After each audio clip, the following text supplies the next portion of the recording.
Following the death of Buddy Holly, many rock historians are interested in an event we refer to as the Buddy Holly curse, because it appears that a number of performers also suffered the same fate, not necessarily in a small plane, but in a way in which their lives were cut tragically short, as a 22-year-old Buddy Holly. And a lot of these performers had very close relationships with the fallen rock star. For instance, when Buddy Holly perished, Ronnie Smith was hired to take his place for the remainder of the Winter Dance Party tour. After the show was over, at the last performance, Ronnie Smith had checked himself into a hospital but committed suicide by hanging himself. The next member of the Crickets was David Box. David Box was only 17 years old, but it's David Box's incredible voice that gives life to the song Peggy Sue Got Married. Many historians erroneously think that it was Holly's voice on the song and not Box. After a few years playing with the Crickets, David Box was ready to reach a solo career, much like Holly when he left the Crickets. But Box and two of his friends and band members had chartered a small plane in Texas and were victims of a plane crash themselves. David Box died at the age of 22, exactly like Buddy Holly. Other rock stars faced the same fate. For instance, Keith Moon of The Who.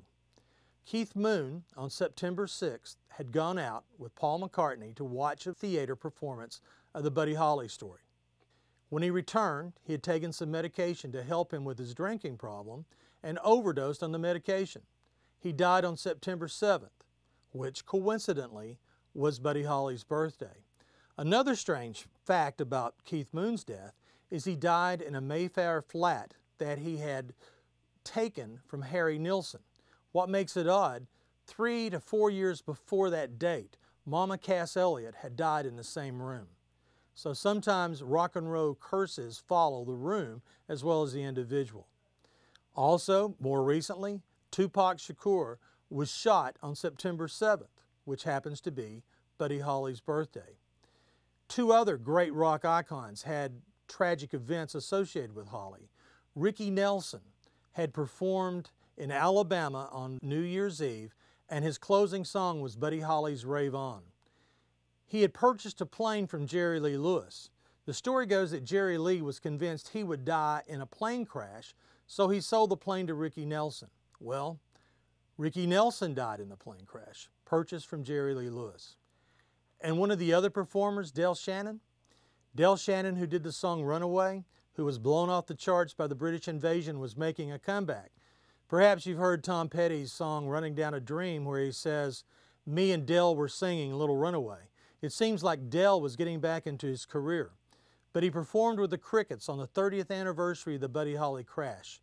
As he was performing, he became ill. He tried to leave the stage, and the promoter kept inviting him to go out because the crowd was loving it.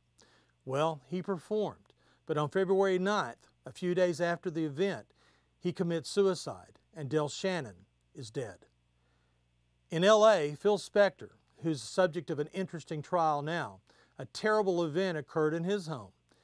And if you'll check the date, the accidental death / murder, whatever it may be determined, occurred on the night of February 3rd, the anniversary of the plane crash, a date that not only claimed one of the great fathers of rock and roll, but an event that's now tied into the fate of rock and roll's greatest producer. This is Gary Patterson. Thanks for walking with me on the dark side.